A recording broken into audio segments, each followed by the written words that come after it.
Secularism کے اسباب کو نکالیے، یہ گندے ڈرامے، یہ گندی فلمیں. دیکھیے ایک تو ہمارے ذمہ داروں نے بھی اس چیز پہ توجہ بہت کم دی ہے نا کہ عقل اگر قوموں میں نہ ہو تو قومیں غلطی کرتی ہیں. جذباتی ذہن ہمیشہ غلط فیصلے کرتا ہے. پہلے نیا نیا کیمرہ آیا، فتوے آئے کیمرے سے فوٹو نکالنا حرام ہے. ٹی وی آیا کہ گھروں میں ٹی وی رکھنا حرام ہے.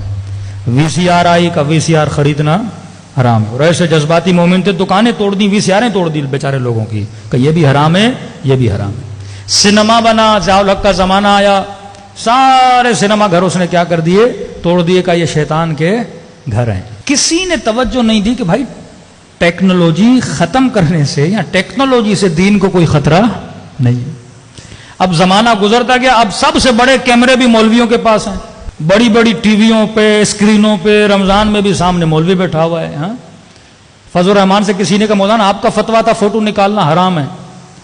بڑا چالاک اس نے بھی ایسا جواب دیا کہ ابھی اس میں تھوڑا فکر کرنا پڑے گا زمانے کے حساب سے. وہ پھر تبھی تو لوگ کہتے ہیں مولوی اپنے پر آئے تو کوے کو بھی کیا کر دے؟ حلال کر دے. ہاں کہتے ہیں نا کسی شکاری نے شکار کیا تو ایک کبوتر پھنسا، ایک کوا پھنسا، ایک چیل یا کوا. تو کوا رونے لگا.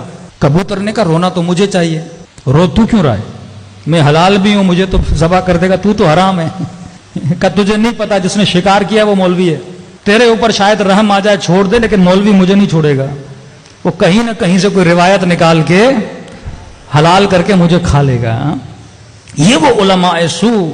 دین کا ستیاناش کیوں ہوا؟ کیونکہ شعور نہیں تھا. آپ کے یہاں اجتہاد تھا حلالے کے مسئلے. ہاں سماوی صاحب شیعہ بنے یا انہوں نے تونس میں اتنے شیعہ کیوں بنا؟ کہتے فقہ کی وجہ سے. فقہ اہل بیت ایک زندہ فقہ ہے، وہ اپنے زمانے کے حساب سے آسانیاں پیدا کرتی ہے، فتوے دیتی ہے. وہاں پہ قدما کا ذہن تھا کہ دودھ کا قطرہ بھی پی لیا تو بہن ہو گئی بھائی ہو گیا، بڑی عورت نے بھی پی لیا تو وہ بھی بہن ہو گئی بھائی ہو گیا. نکاح ٹوٹ جاتے تھے. طلاق کے مسئلے، 3 طلاق کا مسئلہ، آپ کی فقہ سیار تھی، یعنی زندہ فقہ تھی. مردہ مجتہد کو کبھی شیعہ اس کی تقلید نہیں کرتا. زندہ مجتہد زندہ ہے، زمانے کو دیکھ رہا ہے، مسائل کو دیکھ رہا ہے. اب خمینی صاحب نے فتویٰ دیا اپنے زمانے میں، آج زمانہ بدل چکا ہے، اس حساب سے فتویٰ ہوگا. ہم تو اقلیت میں تھے نا، اکثریت گناہ ہماری طرف نہیں ہے. اکثریت جو عالم اسلام پہ مسلمان حاکم تھے، کیمرے کے خلاف فتویٰ دیا، سنیما کے خلاف فتویٰ دیا، ٹی وی کے خلاف فتویٰ دیا. لہذا کیا ہوا؟ اس میدان میں ہم سارے پیچھے رہ گئے. نہ کوئی پکا مسلمان ڈائریکٹر بنا، نہ کوئی پکا مسلمان رائٹر بنا، نہ کوئی مسلمان ایکٹر بنا. اب کہنے لگے ہم رسول خدا کی مووی بناتے ہیں، دا میسنجر، رسول خدا کی مووی. ہاں بھائی حضرت حمزہ کون بنے گا، جناب عمر کون بنے گا، جناب عثمان کون بنے گا؟ ایک مووی بنا رہے نا آپ. نبی کا صاحب بھی ہیں، رسول بھی ہیں، ہاں سب لوگ ہیں اس میں، سب کسی نے کیریکٹر نبھانا ہے. تو حضرت حمزہ کا کیریکٹر ایک ہالی ووڈ کا ایکٹر نبھا رہا تھا.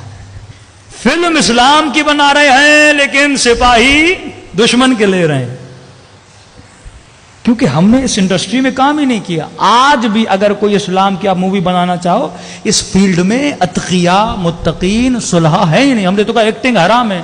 بھئی ایکٹنگ کیوں حرام ہے؟ اگر آپ ایک اچھے ڈرامے کے لیے ایکٹ کر رہے ہو تو حرام کیوں ہے؟ اگر آپ اچھی کہانی، کوئی اخلاقی، کوئی ایتھیکل، کوئی معاشرے کو سدھار پیدا کرنے کے لیے، میں نے کہا 5 منٹ کے لیے آپ ایک سٹوری پڑھتے ہو، ذہن میں سوچتے ہو نا کہ بندہ جا رہا ہے، بندہ بیٹھ رہا ہے، بندہ اڑ رہا ہے، بندہ گاڑی میں بیٹھ رہا ہے، تو ساری پلاننگ کہاں کرتے ہو؟ ذہن میں کرتے ہو. اسی پلاننگ کو تم نے سنیما کے پردے پہ کیا کرنا ہے؟ اتار دینا ہے نا. اچھے خیال، اچھی سٹوریز کو. تو یہ میدان ہم نے خالی چھوڑا. اور اس وقت ہماری مائیں بہنیں ڈراموں پر، ہمارے بچے ڈراموں پر. پہلے تو 20 قسطیں 40 قسطیں، اب تو اتنی سیریز نکل گئی کہ بندے کی شاید عمر ختم ہو جائے سیریز ختم نہ ہو.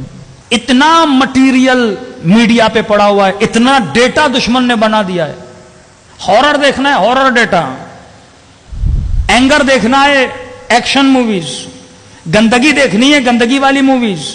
کیا دیکھنا ہے آپ نے؟ اس نے پلیٹ میں ہر شے رکھی آپ کے جوان کے لیے، آپ کی نسلوں کے لیے. اب سوال یہ ہے، یہ سنیما کب بنتا ہے، انڈسٹریز کب بنتی ہیں؟ جب آپ کے پاس حکومت ہو. آج حکومتوں کی توجہ کہیں اور ہے، فلم انڈسٹری پہ نہیں ہے، ڈرامہ انڈسٹری پہ نہیں ہے، تو بڑی آسانی سے معاشرے میں انتشار پھیل رہا ہے نا، بے حیائی پھیل رہی ہے. خمینی صاحب کا نظریہ یہ تھا، جب تک حکومت اسلامی نہیں ہوتی سنیما اسلامی نہیں ہوتا. جب تک حکومت اسلامی نہیں ہوتی میڈیا اسلامی نہیں ہوتا. کیونکہ جب آپ کے پاس حکومت ہوتی ہے، ٹولز ہوتے ہیں، ابزار ہوتے ہیں، بجٹ ہوتا ہے، آپ پورے معاملے کو، پورے معاشرے کو سدھار سکتے ہو نا، جب تک چیزیں آپ کے پاس نہیں ہوں گی۔ لیکن اب کیونکہ سوشل میڈیا ہے، انڈیویجولی بھی لوگ کام کر سکتے ہیں۔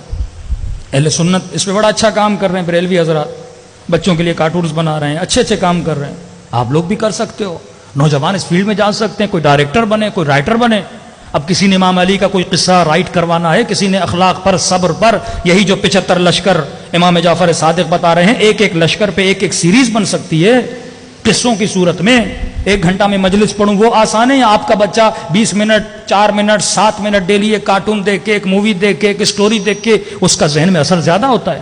میں اکثر نوجوانوں کو کہتا ہوں، آپ میں سے کتنے لوگ ہیں جس نے کوئی ایک کتاب پڑھی ہو جناب مختار کے بارے میں؟ آپ میں سے کتنے لوگ ہیں جس نے امام رضا کے بارے میں کوئی کتاب پڑھی ہو؟ اکثر لوگوں نے جناب مختار کو پہچانا مختار نامے سے، سیریز سے دیکھا نا آپ نے۔ جناب یوسف کا ڈرامہ دیکھ کے آپ کو انبیاء کی تاریخ کا پتہ چلا نا، امام رضا کی فلم دیکھ کے آپ کو امام رضا کا پتہ چلا نا۔ تو وہ پوائنٹس جس پہ دشمن کام کر رہا تھا، اور یہ توہین سب سے زیادہ اس کی ابتدا میڈیا سے ہوئی۔ پہلے وہ دکھاتے ہیں، دکھانے کے بعد آپ کے ذہن میں کبھی نہیں رہتا، احترام ختم ہو جاتا ہے۔ جب بندہ بے احترام بنتا ہے تو بڑی آسانی سے بے دین بنتا ہے۔ اکثر ہمارے وہ لوگ جو ویسٹرن ورلڈ میں ٹرانسفر ہو گئے ہیں، ان کے بچے وہاں رہ رہے ہیں، بڑی آسانی سے ان کے بچے دین کے مخالف بن جاتے ہیں۔ کیوں؟ کیونکہ وہاں دین کا اتنا ادب نہیں ہے، والدین کا اتنا ادب نہیں ہے، ماں کا اتنا احترام نہیں ہے۔ تو یہ بھی اللہ کا شکر ہے کہ پاکستان میں ہو، اس سوسائٹی میں ہو، مجلس امام حسین میں آئے ہو، اور یہاں ہمیں ادب کا درس دیا جاتا ہے۔ صلوات پڑھے محمد و آل محمد۔